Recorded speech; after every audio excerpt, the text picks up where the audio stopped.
It's 5 to 7. He looked to the heavens when he heard the engines hum. A sky full of planes and each one with a bomb. And they're gonna wanna drop them on someone. It's 5 to 7. Well, here we are again. Welcome to you. This is Islands at War podcast, a special this week. I say hello again, of course, to my co-presenter, Nick. How are you? I'm good, thank you, Keith.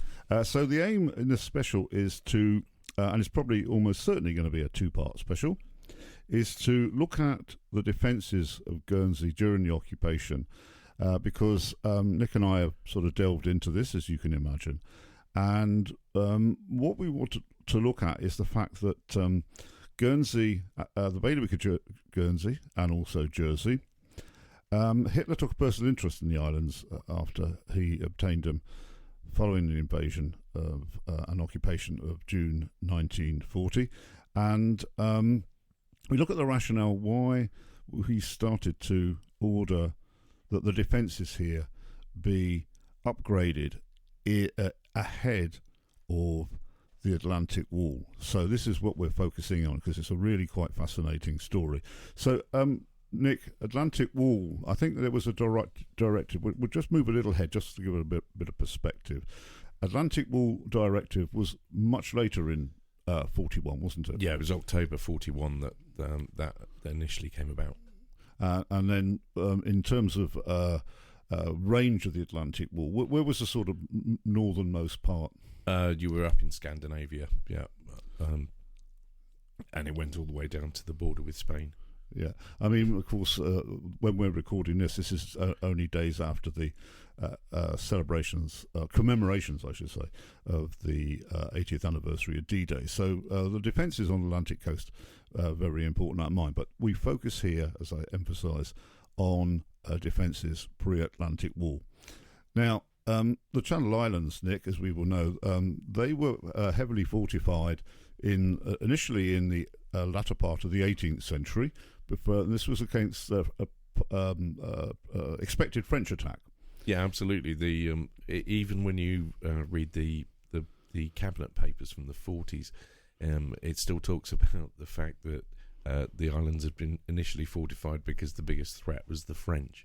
And even in 1925, they're still talking about maybe the next war might be with the French, and that's in the cabinet. Yes, well, after the Prime Minister's shenanigans at D-Day, the next war might be with France. But I did wonder if he confused D-Day with Dunkirk. Yeah, well, there's a little bit of flippancy there. Anyway, yes, so what initiated, and this is perspective, bit of historical background, what initiated this was in 1776, the Americans declared a state of independence, and France was the first nation to recognise this. Now, in the French thinking was this is going to further hack off the British, so the French started to put some defences on the Cherbourg Peninsula, and the military authorities in the UK decided that they should, in return, put some fortifications around, certainly around the coast of, and we're going to focus in on Guernsey.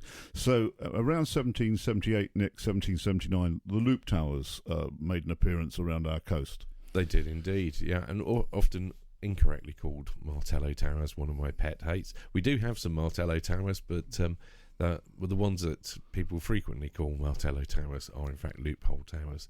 But yeah, they appeared. Unfortunately, some of them got destroyed during the occupation. I'm thinking in particular that the one at First Tower Lane along the front there. Yeah, I think that one went because of the trams. When the tram, oh, was it? Yeah, when the tram lines were originally put in. And just a sort of bit of perspective, the last tram ran in Guernsey in 1934. So, yes, there was one at First Tower Lane, but it was, I think it was the installation of the tram lines. I thought it was the Germans. There we go. I've learned something now. So, but yeah, because there is a whopping great bunker there. Yeah, so those towers were put in, and various other forts were built. Some fairly large ones, actually, to be honest. Although parts of those have now been destroyed.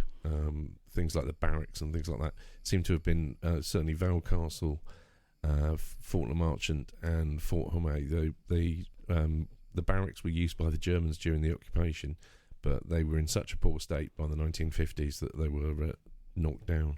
Yeah, so in 1778, 1779, the Loop Towers made an appearance. Now, my brother was instrumental in renovating the Loop Tower 14 over Saints Bay. Now, we know that we've got Guernsey listeners, so we make no apology that in this programme we're going to refer specifically to locations. Now, we do understand, of course, that we've got non-Guernsey-born listeners, and of course you can always perhaps have a look at Guernsey. We'll try and give some geographical pointers. So, going back to my brother, he renovated the Tower 14 over Saints Bay, and they seem to come over in kits, so the stone and the wood, because they did some dendrochronology on it. But they were put up in about a 2-year period, weren't they, Nick? Yeah, they were put up in a fairly quick period. Some of the other forts obviously took a little bit longer to construct. But as you say, the Germans, took one look and thought, well, they seem to have identified all the key strategic points that need manning to be able to defend the island from a seaborne invasion. Yeah, so Germans arrive, and of course this is important to emphasise, they didn't necessarily think too much about defending the islands, because in their opinion they were going to invade Britain as part of Operation Sea Lion, and so Guernsey and Jersey, there was no need to defend them. However, as we'll progress through this, things changed, and the islands went from a point of very, very light defending. But Nick, I'd just like to discuss the area known as Ecart along the southeast coast of the island. If you look at Guernsey as a sort of triangle, it's at the base of the triangle. This, of course, is where the spies came ashore in July, etc., 1940, along that coast, in a period that we've already covered. But the Germans did they reacted to that, didn't they? Yeah, they did have some positions up there, but they weren't manned because they didn't have enough troops to man all of those positions 24 hours a day. So they tended to be manned during the day, and the idea was that they could bring up troops from some people or other nearby troops up there within 20 minutes, and they could use those fortifications if they needed. They were basically slit trenches and weapons pits and foxholes. Basically they'd been hand dug, that sort of thing. The idea was that they were already there, so that if they needed to go up there, on a stage of alert or whatever, they could just go up there at whatever time of the day. But they didn't need to be manned all of the time. But they had preset mortar positions, didn't they? So they could very quickly drop into a trench. I'm simplifying things, but into a position, and then the mortar position was set, and so they could drop bombs or mortar bombs on what they thought would have been commandos scaling the cliffs in this area. This is not beaches, this is cliffs. And then, of course, they also had ignition mines and roll bombs. So could you give us a sort of description of an ignition mine and a roll bomb? I don't know that they had the roll bombs quite at that stage. In fact, I think they were slightly later on. Those were basically just repurposed French naval shells that had been. They hung them off the cliff with wires, and basically, if you were down below trying to come up, they just cut the cables, and you got a very large naval shell falling down the cliff at you, which was not going to do you any good. No, I mean, so in a way, that part of the island was disproportionately defended because this was a point of pressure. Ambassador Raid had come ashore on the Cherbourg Peninsula, so the Germans focused in on, and they didn't have an enormous troop strength. Literally, around about the period that we're looking at now is February 41. The troop strength wasn't huge then, was it? No, I think it was about 1,300, something like that, all told. Yeah, so this is a fraction of what it came on to be, and this is, let's say, we're focusing on that. I just want to, Nick, refer to the command structures here on the islands. We had initially, because there was a lot of hokey cokey with the appointments here. So German commanders, an initial command structure, 1940-41. Guernsey, Major Lance. Yeah, he was actually overall commander of the Channel Islands, and he said it was his proudest moment when they landed here on the 30th of June 1940. That's recorded. The Dame of Sark, Sybil Hathaway, said upon her first meeting him, she noted every inch a soldier and not very easy to get to know, but absolutely straight and kindly. Interestingly, Ambrose Sherwell also had a good word to say about him, in that he said he was a tall, alert, quick-spoken officer with dark hair and dark eyes. In civilian life, he'd been a doctor, both law and philosophy. He said he was a fair-minded man who would never trick anyone by low cunning. Fluent English speaker, I think, and I think he might have even studied in the UK for. I'm not sure actually on that point. Yeah, and then in Jersey, Hauptmann Gussek. Now, with great respect to our Jersey cousins, we don't cover Jersey off. But Hauptmann, what rank is that? That's captain. That's the equivalent of a captain.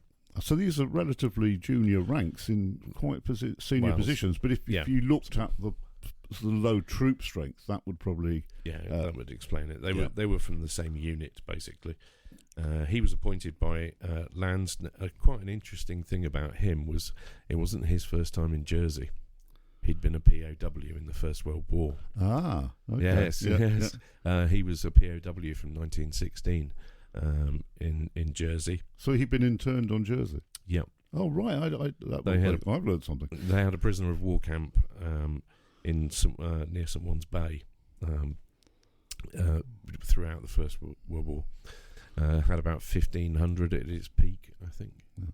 So anyway, their appointments were relatively short-lived. September 1940, they were replaced by Major Bandelow, who had been part of the invasion force, and he himself was replaced a fortnight later by Oberst Graf von Schmettau. Von Schmettau was based in Jersey, and he was a nephew of our old friend General von Rundstedt.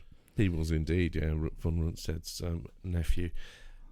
And he was to be commander for quite some time actually, with a brief break in the middle. But von Schmettau was commander for quite some time. Yes, that's right. Now I see here that this is where there was a certain amount of not so much friction but indecision around about who should have command of the islands in terms of the arms of the German military. So he got Marine Group West wanted a naval commander-in-chief and further proposed that his seconds be in command be battalion commander. So Marine Group West, what's that structure? That was basically the naval naval activities going on in the western side of the continent. So all the orders for the naval personnel here all came from France. Yeah. Okay. And then OKM, the upper command of the Navy, wanted the army to retain command of the islands because the Germans had no wish to be saddled with the defences, and so we see this early sort of. So it seems to me the Navy didn't really want to do it at that stage. No, and the army didn't want it either. You see, the reason for this is because the military commanders who, at this stage, all pretty much professional soldiers at the top of the command, and those that are immediately below them, just know that there's no strategic reason to hold on to these islands, and frankly, it's going to be a pain in the neck and use a lot of resources. So they just don't want to do it. So hence why the Navy's trying to offload it on the army. The army's saying no thanks, we don't really want it.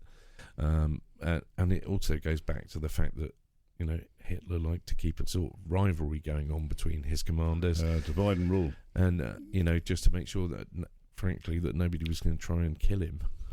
Yes, was part of the reason that he did that. So and we came into that sort of category.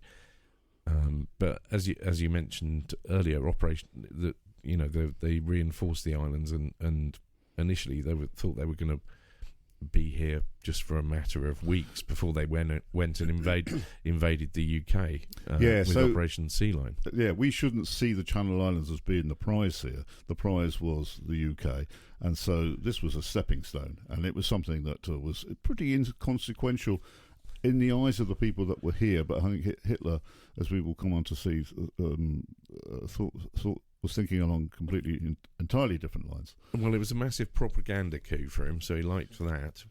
So they made a few propaganda films here, and there were lots of photographs taken.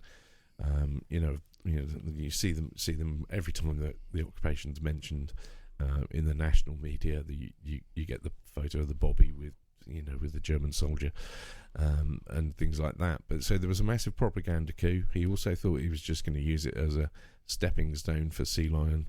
But even after he decided that Sea Lion was just not going to happen, that he wanted to hold on to it for prestige. I've got a bit of British soil, but also he had it in his mind that it was going to be used as some sort of holiday place for post-war. Yeah. Going on to about the PR bit, wasn't there some moving footage of German troops coming ashore on Herm, and it was tried to be sold to the public as the Isle of Wight, something like that? No, they tried to sell it as they were attacking the UK. What was quite funny is that they actually shot the same people getting off the same craft every shot pretty much. They took only a handful of boats over there. Because the chap that manned the signal station, who escaped later in the war, actually specifically referred to the fact that they must have, just been filming the same guys over and over and over again to make it look like a massive force landing. Yeah. But actually, it was just the same. Okay, so what I want to home in now is Hitler's view of the Channel Islands.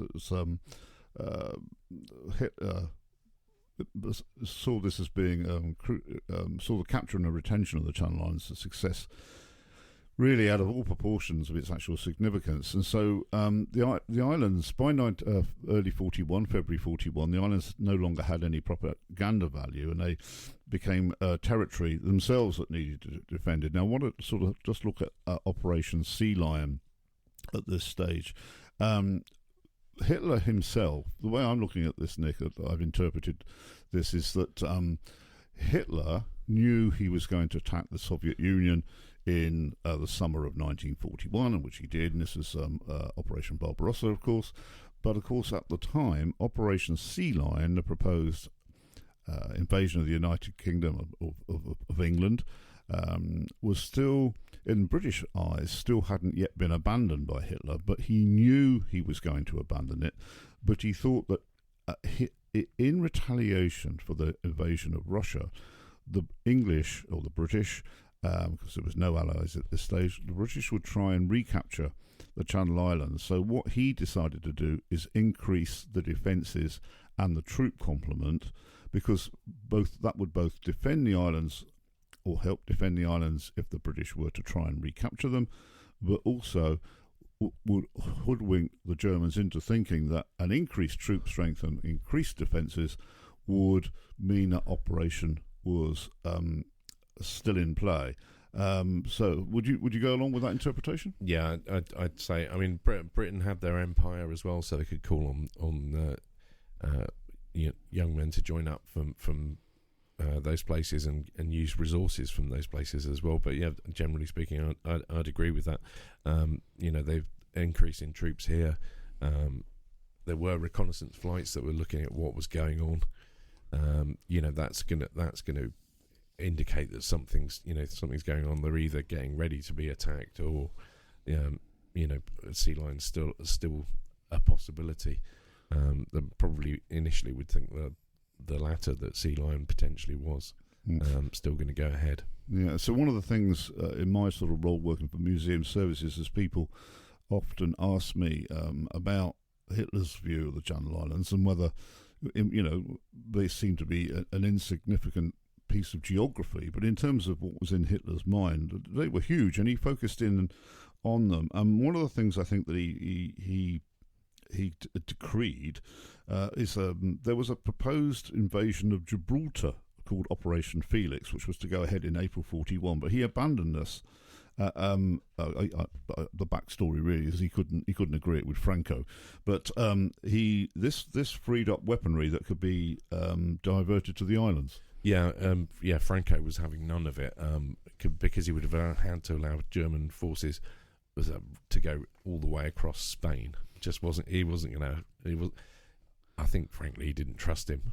Probably quite a wise decision. I mean, yeah, he didn't. A man cut from the same cloth, and he wasn't. He wasn't going to get involved in any of that. No, absolutely. And frankly, Spain was, in a good position because they were dealing with both sides. There was an awful lot of spying going on. Yes. In Spain and other shenanigans from both sides. So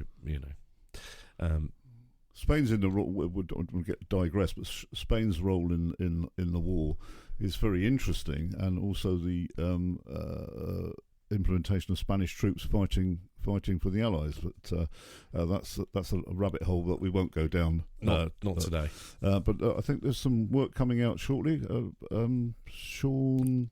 Yep. There is. Sean Scallion. That's the one. Yeah, Sean Scallion he's got a book out. Yeah. So interested. Churchill Spaniards, I think it's called. I can't remember off the top of my head. Yeah. So we might be able to sort of put a link into that. I will. Yeah. Anyway, back to what we want to focus on. Okay, so the enhancement of existing defences in June 41, Hitler requested maps of the island's defences. So this is Hitler himself. As a result, Van Ronsted, who was commander of Army Group D, having noticed Hitler's interest, ordered measures to strengthen the existing defences. These included reconnaissance planes and an increase of men to man the gun positions already existing. So this heavy weaponry started to arrive, and of course you would have needed people to be able to make it function. Yeah, absolutely. You don't just operate. Well, depending on what it was, you don't just operate it with 2 or 3 guys. You need a whole load of other people to operate it. And of course, we also note that General Jodl, is that how you yodel? Yeah, something like that. I'm no good at pronouncing. Yeah, noted that Hitler was getting interested in the Channel Islands. So these are names that we sort of know well, and so the top people out in the West were really sort of trying to anticipate Hitler's wants in the Channel Islands. So Jodl was so concerned that he sought assurances that the island's garrisons were adequate strength and ammunition stocks were plentiful and stored safely. Study of the existing defences suggested to Jodl that they were not up to standard and the infantry levels were few. I mean, what sort of troops had come here initially? They were just the first troops that really happened to be on the spot at the time. They weren't handpicked or anything. No, they were infantry that came from the French coast. I think it was 216 originally, and then 319 took over after that. But they were basically infantry that had come here. They set up some anti-aircraft gun positions fairly quickly because that's where they thought, obviously, the first danger of attack would come from, and they were quite right because there were a number of attacks by the RAF on particularly the airport in the early months of the occupation, and that went on, well into 41. Yes, because my sort of day job is an attendant at the Cup and Saucer. Guernsey people will know it as Cup and Saucer, or Fort Grey, which is a Napoleonic fortress or fort that is you connect via a little causeway. You look it up on you can Google Fort Grey. And the Germans put anti-aircraft gun there. Yeah, and for the reasons that we were talking about. Yeah. The other thing is they could have used that anti-aircraft gun to defend the bay as well, because you could have done that. They had sandbag positions initially, just makeshift, and later on decided, but they were done like that because, as we said earlier, they thought they weren't going to be needing to have Yeah, I mean, if you positions. look carefully on the walls of Fort Grey, there's a one of the apertures has been blocked off now, but I think the Germans enlarged it and put a pack 3.7 centimetre gun there. Well, whether that was in later defences, I'm not sure. Quite likely that was, certainly would have been around in 41. Those pack 3.7s, they had quite a few of those. Yeah. Okay. So also there seemed to be a little bit of disagreement over whether tanks should be deployed in the island, and Yodel wanted to know why specifically French tanks, captured French tanks, were not sent to the island. But it says, with regard to the question of tanks, Van Ronsted disagreed with their deployment due to the fact the islands were unsuitable for landings by plane or parachute. However, he provided 2 French tanks to defend the area of St. Peter, Port Guernsey. But we know that the tank strength was upped. Yeah, absolutely. Those first 2 tanks were Renault FT-17s, which again, there's another photograph which gets rolled out regularly in newspaper and in TV things about the occupation, where there's 2 of these tanks going along the road up in St Martin's by what was the old forge, where a photograph was surreptitiously taken at great risk by a local person. These dated back to the end of the First World War. It was the first tank with a turret that would turn, actually. They were quite lightly armoured and lightly armed as well, to be fair. If you wander around the Plymouth area and you go to where the restored gun battery is there, you'll see the turret of one of those on top of the fortification there, because by the time they got towards the end of 1944, they had no bits for them. They were pretty much useless. They didn't really have the fuel and whatever, so they repurposed the weaponry off them to go and put them onto the fortifications. But there were about 20 FT-17s deployed in the Channel Islands. There were 8 in Jersey, about 8 here, and I think 4 in Alderney, something like that. Yeah, this seems to be a response to Hitler's consolidation order. Hitler issued an order in June the 13th, 1941. He specified that there must be reinforced regiment on each of Guernsey and Jersey. We're talking about infantry regiments here. Heavier coastal batteries must be installed, and more tanks must be sent, and that's what we're discussing. Now, in Guernsey, this is in the St Martin's area around St Martin's and Forest, so near, for Guernsey listeners, this would be in the area around the Villette Hotel. In fact, I think there was a tank park, and you can still see the concrete apron. This is through the lanes. Yeah, it's behind the Trellard. Behind the Trellard, yeah. There's one of the tour guides, actually, that has done a tour. Panzers over Petit Bow. That's the one. But I don't think it happens very often. I think it tends to be during the spring walking festival or the autumn one. I've not been on it, to be fair. I have been on it, and I don't think the lady runs it anymore. But I shall be announcing my winter wall walks in the next few weeks. So we'll return to that. Excellent. That subject. Okay, so the tanks did come here, and I think it was is the term Panzer a generic term for? Yeah. So this was I read somewhere that this split tank regiment or battalion was split between Guernsey and Jersey, and it was the only Panzer regiment never to fire a shot in anger. Quite possibly.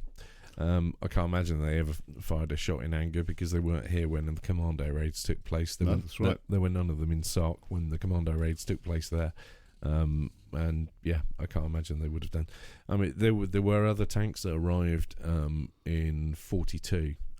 Those were also repurposed French tanks. Those were Char B1s.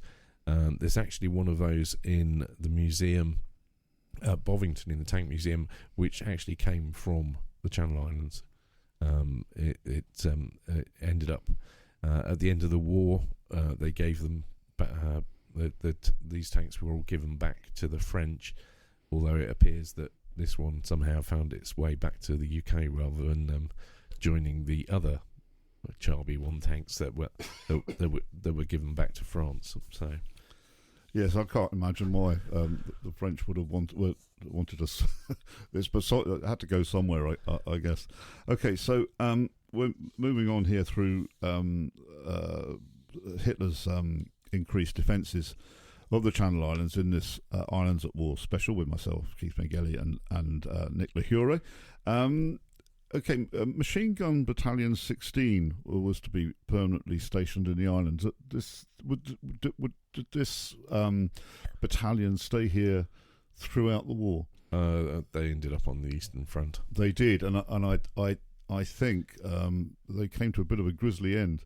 Yeah, and that's the thing. A lot of the troops that were here initially were having a great time, nice and safe compared to being involved in action anywhere else. But a lot of them ended up coming to meet their maker on the Eastern Front. We talked about Major Albert Lanz just before he died in January 1942 on the Eastern Front near Smolensk. He died of his injuries. Yes, it was a bit of a meat grinder, as we know. Okay, so continuing Hitler's personal focus on the Channel Islands, he requested that army units not be used in the strengthening of defences. This would be Organisation Todd, and we'll get on to Organisation Todd in due course. He also, Hitler that is, requested progress reports to be issued twice a week and an inspector of Western Fortress created and was given the oversight of the building programme. And we must emphasise here, this is in advance of the Atlantic Wall. So this inspector of Western Fortresses is presumably based in France. Yeah, it would have been. Yeah, and then reporting back. So what we have here is. I think we'll talk a little bit about the organisation, Todd, because they came to the island in order to strengthen the defences. Nick, one of the things I want to do is to talk about the structure of Organisation Todd and where the separation was between, because it was essentially a quasi-military unit and paramilitary unit, and of course incorporated what are known as slave workers.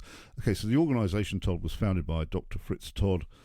Was essentially a paramilitary unit, but essentially members were civilian. German OT personnel wore uniform, surprising, of Czech origin, and other members wore a mix of civilian clothing, but with OT armbands. 20% of the OT Organisation Todd was German, with an average age of over 50, and 80% of them were what I call foreign unfortunate. So Germans that had not been inducted into Organisation Todd, I think you could join Organisation Todd, couldn't you? You could volunteer for it. Yeah, you could, and they used to offer employment to foreign nationals. So there were quite a few Dutch that ended up coming to the Channel Islands, and they were paid to work and had freedom, relative freedom to move about, and when they weren't working, albeit they were worked long hours, as opposed to the slave workers who were kept in camps and very, very badly treated. Yeah, so the upper echelons of organisation, certainly on the island, they were. They had a uniform or wore armbands. And I think they were armed as well. Did they carry small arms? Some of them? Can't remember, to be honest. I would imagine they probably did. Certainly, they would have had some form of method of keeping people under control, be it some sort of truncheon or something. Yeah, like you see shadowy photographs of them with I've seen some with sidearms, etc.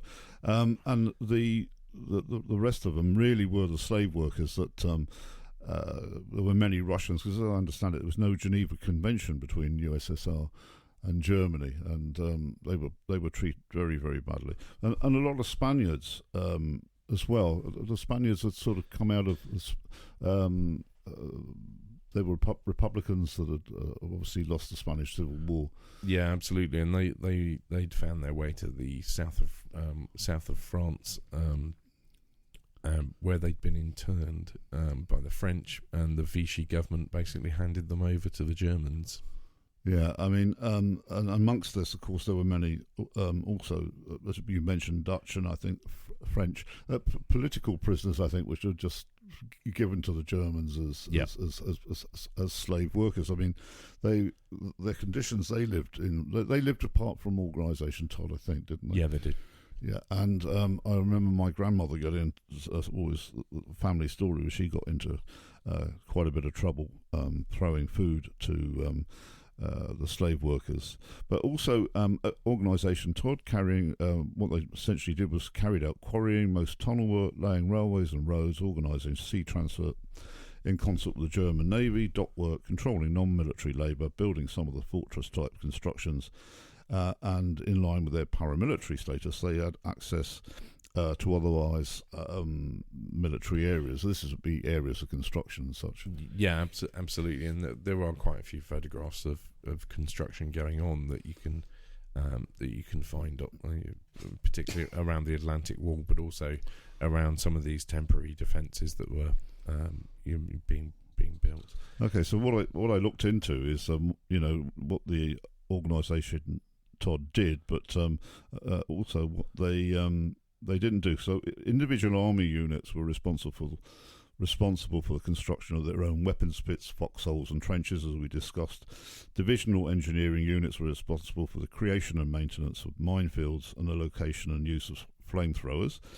Army construction battalions were responsible for reinforced fieldworks to protect against small arms fires, shell splinters, but not prolonged bombardment. And fortress engineers and fortress construction battalions, which would have taken over the supervision of the major fortifications, also compiling construction reports, supervision of tasks of the OT. So the OT themselves then were under some sort of German supervision, of course. Yeah, absolutely. They were supervised. The Germans took it all very, very seriously in terms of the lengths they went to for building fortifications. They actually employed geologists and sent them over to come and look at what they were going to be building on, where the best places to build were, what problems that they were going to have with doing that. So yeah, it was a complex operation. It wasn't straightforward when you especially when you compare it to the early days where it's let's put some sandbags up. They might be all right against small arms and stuff like that, but not necessarily that effective against a visiting RAF aircraft, as some Germans found out. Yeah, one of the questions that's often put to me is, given the amount of concrete that was used on the islands, and I think I'm right in saying Guernsey may have had the most concrete poured in all of the Third Reich. Does that sound about quite possibly? Certainly, the Channel Islands the figures put around 10% of the Atlantic Wall, which when you consider it's primarily Guernsey, Alderney, and Jersey. So you've got 25 square miles, 45 square miles, and I can't remember what Alderney's quite small, 1.5 by 3 or whatever. And then you compare that with all the way from the Scandinavian countries all the way down to Spain, all the way down the French coast. That's a big difference, for us to have 10%. Yes, as I say, one of the questions put to me is where did all the cement come from? Was it here on the island already, almost as if it could be mined? But it must have just all come from the French mainland. Yeah, they brought it over on barges. Barges and various other ships. They had ships that they'd captured as well. So some of the ships that they used were captured ones, as well as ones that they'd brought down from Germany. But they brought barges down from the Rhine, which they used as well to bring things across, that either towed or motor powered. So yeah, they did bring things in. They also use those, of course, to take things away. So a lot of the motor vehicles from Guernsey ended up in France, being used by the Germans because they shipped them out of here.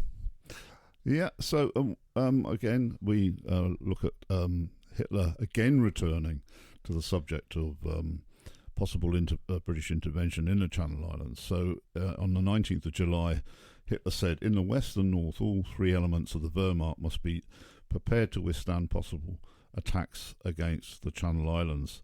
And throughout August and September, much was done to implement these orders, including, Nick, bringing in armour plating from the Maginot Line. Yeah, they did. They brought in some of the armour plating from there.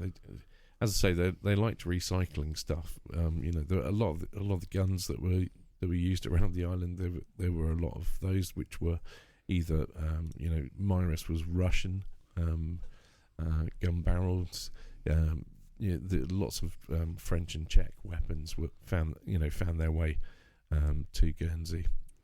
Okay, so he's brought in this, and it was still not Hitler was still on the case here. He judged that small British raids on the French coast were a precursor to attacks on the islands. I mean, this brought me up in some sort of surprise here.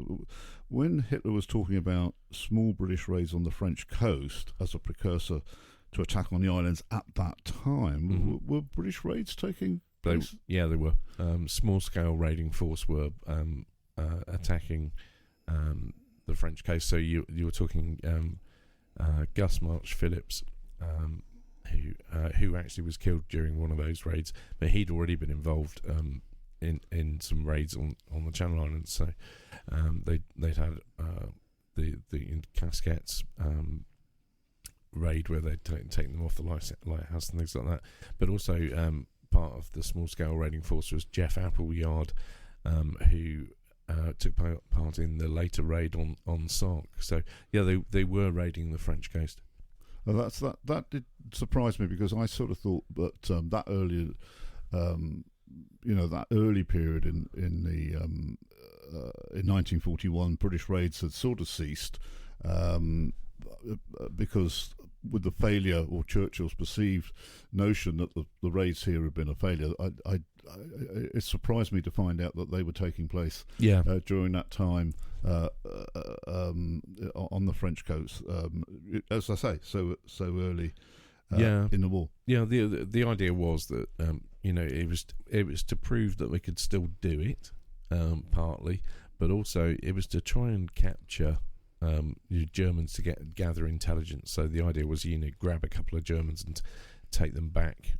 Typically, these raids were done using some sort of fast, small craft, which they would then beetle off back to the UK on. And it was also to make the Germans feel uneasy. If you're standing on, guarding the edge of the coast on your own at night, with your mates further down, you're guarding another bit, but you can't really see each other very well, and suddenly you find out your mate's not there anymore when you go down to that end of the beach. He's disappeared. You're going to be feeling a little bit uneasy.